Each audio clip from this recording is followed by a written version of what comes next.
I was offered 5 grand for a video, but this was when I was like 19. I was like, double it, and I'll walk outside and I'll give it to a homeless person. And they're like, no, you won't. And I was like, double it. And I was like pacing around my neighborhood for 3 hours convincing this guy, like on the phone, just double the money. I promise the video will go viral and I'll give it to homeless person. I was like, $10,000 just looks better in a title. It'll get more views. I promise your app will do better. A lot of times people, oh boy, it's like they think their videos are better than they are, honestly.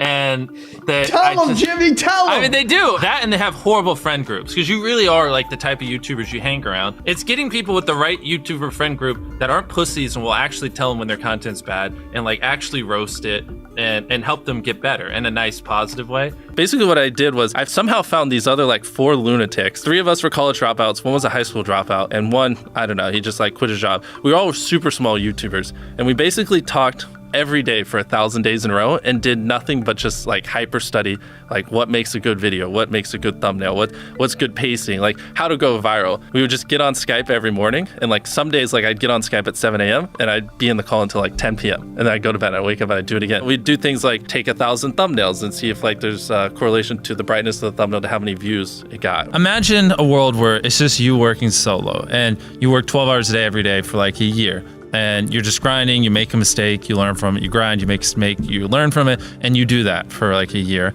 And then imagine a different world where you have 4 friends who are also equally grinding in something similar. Friend number 1 makes a mistake on Friday, he teaches the other 4 people. Friend number 2 makes a mistake the next week, teaches everyone. And then like you're all learning from each other's mistakes. You're all constantly studying 24/7 and downloading each other. Like after a year, you're like 2 years ahead of the guy who was just solo. Do you frequently go that far out of your way to capture the thumbnail? Yeah, I mean, of course, everyone should. If people don't click, they don't watch. So you want to give them something to click. Something a lot of people forget is like unsuggested on phones, thumbnails are really fucking small. So like people are editing thumbnails full blown on their computer, and when you shrink it down, you can't see. We try to all around be above the rest. Anyone can clickbait, but do you actually like deliver on it? We say we put 100 million Orbeez in the backyard, we put 100 million Orbeez in the backyard. Your title and thumbnail set expectations. Like what you're saying is like, I like bananas. And what you need is bananas are the best goddamn food on the planet. Like that's the type of opinion you need. Like you need something like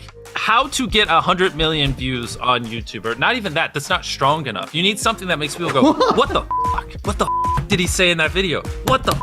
I need to know. At the very beginning of the video, to minimize drop-off, you want to assure them that those expectations are being met. If you're putting 1 million Orbeez in a pool, don't start the video with you shopping for, you know, your mom's birthday present. At the beginning of the video, just say, this is 100 million Orbeez. We're gonna fill this pool and this entire backyard with them. Match the expectations, and then you want to exceed them. So you want to assure people that what they clicked on is what they're getting, and then blow their mind and be like, but you're also getting even more. Anytime you say the word algorithm, just replace it with audience. The algorithm didn't like that video? No, the audience didn't like that video. If I wasn't retaining a viewer, just would it make sense for you to promote it? Why would you promote a 10-minute video that people watch on average a minute and a half? I mean, every video, even the stupid ones, I learned something, you know, and that's something I try to make a very big point of, is like, no matter how bad we mess up, like we sometimes have videos that have horrible retention. It's just like, as long as you learn from it, it's not the end of the world. Every YouTuber says it. It's like no one will ever be able to replicate my style. I gotta edit it, but newsflash, someone can. It's actually not as difficult as you think. It was good that I got a really strong foundation on how YouTube works and how the style of videos I wanted and everything before I scaled up the team, if that makes any sense. I just want to make sure that's clear, because I've seen people try to build the team without foundation and knowing how to do well. I know that if we film this video, it will do well, just because I've spent a decade of my life hyper obsessing over YouTube and I have a good pulse on it. But if you didn't have that, then you wouldn't know. Like you wouldn't be able to spend $4 million on a Squid Game, because you might lose $2 million and then you can't pay your people. But of course, yeah, if I didn't have these people, I couldn't do half the stuff I do. For the last like 8 or 9 years, like every dollar I've made, I just spent it the next month on content. And I just did that every single month, and it just kept getting bigger and bigger, and here we are. Since I was 13, there probably hasn't been a single hour that's gone by that I've been awake where I haven't thought about YouTube. Like, I'm just focused on making the best videos possible, period. I don't care about making money. I don't care about time. I don't care about anything. I just want to make the best videos on the planet. Literally all the algorithm does is reflect what the people want to a T. And if you deny that, you just make terrible videos and are trying to find a scapegoat. We do our videos in other languages as well. If you Google it, it's like only whatever, less than 10% of the world speaks English. So 90% of the world can't even enjoy your content. And when I realized that, I was like, wait a minute, 90% of the world can't even watch this stuff. Like, we just started doing this like 6 months ago, and it's crazy like how viral some of these videos Wow, are going. 51 million. In Spanish, the guy who does my dubs is the same guy who dubbed Spider-Man. We managed to convince him. So a lot of those comments are like, why does he sound like Spider-Man? Or is MrBeast Spider-Man? To me, what's important is click-through rate, getting people to click on your video, and then average view duration, average view percentage, or just relative retention, and having them watch it. A lot of creators think click-through rate is just like the title and thumbnail and did they click it, but a lot of it too is did they enjoy your last video? Because if someone watches a video of yours and they loved it, you can bet the next time you're recommended, their chance of clicking is a lot higher. Sometimes we're filming for 3 or 4 days, like 10 hours a day,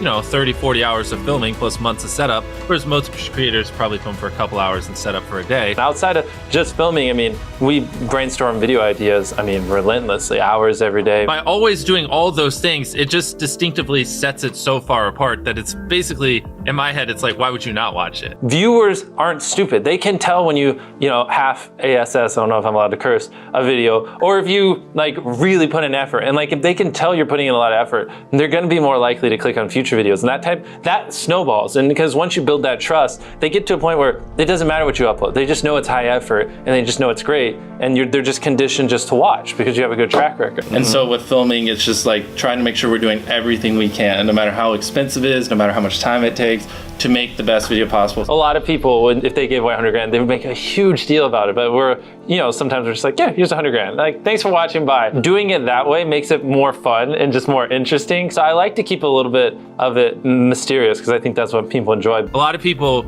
aren't willing to put in 10 hours days because they don't like what they're doing. So it's finding what they enjoy because it is like a long grind. Like you're doing the for years, not months. So if you don't enjoy it, then you're gonna burn out. I just had the blessing of finding what I loved at a young age. So like, because to get to this level, it takes, a decade. Most people don't find what they love till their young 20s. So they'd be where I'm at in their 30s. Yeah. I just lucked out and found it when I was really young. Living your life chasing like a nicer car and a bigger and bigger box to live in is kind of like a dumb way to go about life. I actually, funny enough, I lived in like a super below average home. And I kind of learned why famous people don't live in below average homes, because someone broke in, stole everything I owned. So I had to get a little nicer house for security reasons. But before I was robbed, like my place is like a little duplex, $700 a month. You get a roommate, it's $360 split. People think just because you go for views means you can't have fun, but you can pull views and you can have fun, which is what we purposely try to do. If you're not doing something that's just inherently fun to you, you're just quit. Just give up. Like you gotta at least semi-enjoy what you're doing, or you're gonna quit long before it gets to the point where it brings in money or whatever else could be driving you. So find what you love, and then I would just hyper obsess. Make sure no one doing what you're doing is doing it better. Make sure the videos are as good as possible. You can be motivated by more than one thing. I'm motivated because I want to support my mom and my family. I'm motivated because I want to employ my friends and help them. I'm motivated because I want to help other people. I'm motivated because I want to be a YouTuber. I feel like that's another misconception. You can have lots of things that drive you. Absolutely. Yeah. Absolutely. So there's just tons of stuff that drive me.